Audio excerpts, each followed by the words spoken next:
incorruptible, not corruptible. Okay, so let's go to John 17 and 17. See what the book of John says. John 17 and 17.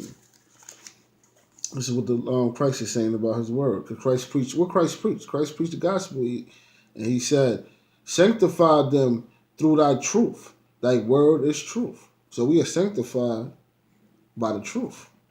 And his gospel is the truth. Everything in the Old Testament, the fulfillment, is fulfilled here. It's fulfilled here in the Gospels. Okay? 1 Thessalonians chapter 2, verse 13. And this right here, we must keep in mind. We must keep in mind this right here. Let's see, 1 Thessalonians.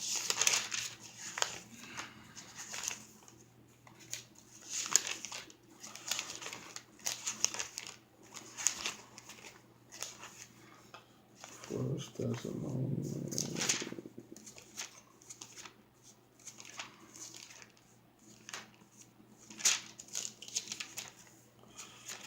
First Thessalonians chapter 2, verse 13.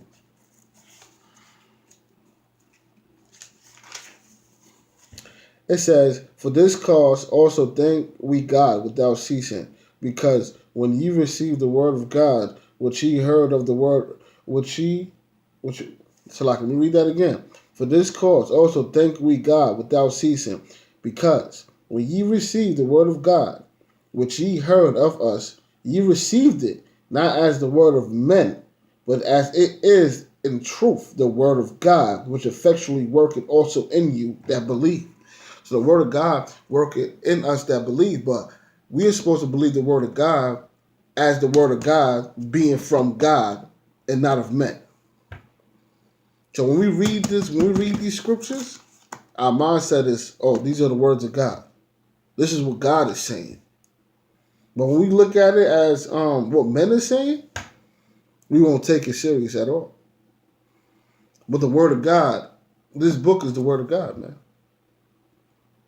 We must do everything in this book to attain salvation accordingly to what the Most High have for us.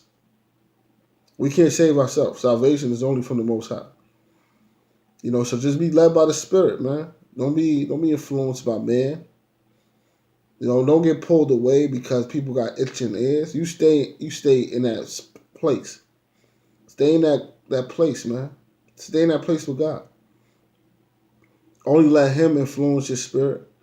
Pray to the Most High. Ask Him to reveal to you His truth. He's there to answer you. He's not going to leave you in the dark. But if the Most High didn't inspire you to move anywhere, you shouldn't. Just work on you. Work on the sins that you're struggling with. Think of ways on how to overcome that.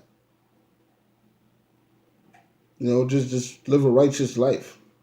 You don't have to get into debates here and there. No, man. Just preach the gospel and live an honest life before the Most High in Christ. That's what it means. That's what it means when it says Christ is the way. Christ is the way. Through Him, we get to the Father. By Him dying for our sins, we get to the Father. By us following His footsteps, we get to the Father. It's through Him. Even in the Old Covenant, it was through the blood of lambs. That's how we got through the Father. If we didn't make sacrifices, then they'd be put to death. But Christ is the ultimate sacrifice through His death. And from His death, we receive the Holy Spirit, which renews the conscience, which changes your mind completely. But you have to grow in Christ to experience that. So when people come to me and be like, oh, the New Testament is false. No, I'm able to not even feed that because I grew in Christ. And it's not boasting. It's just experience. When you grow in Christ, you don't need no say-so from man. You don't need no research or nothing, man. This is real. This is real. Now I pray for them. I do pray for those brothers that did fell off, that the Most High bring them back. This is your salvation, man. This is salvation. But I hope I hope I hope some people get edified from this video on what is sound doctrine. As I said in the beginning of the video, I just gave out some examples on what is sound doctrine. But that's what this ministry is going to be based on, sound doctrine. So the few things I list, it's just things that I'm going to be going into by the grace of the Most High. So have a blessed one. So.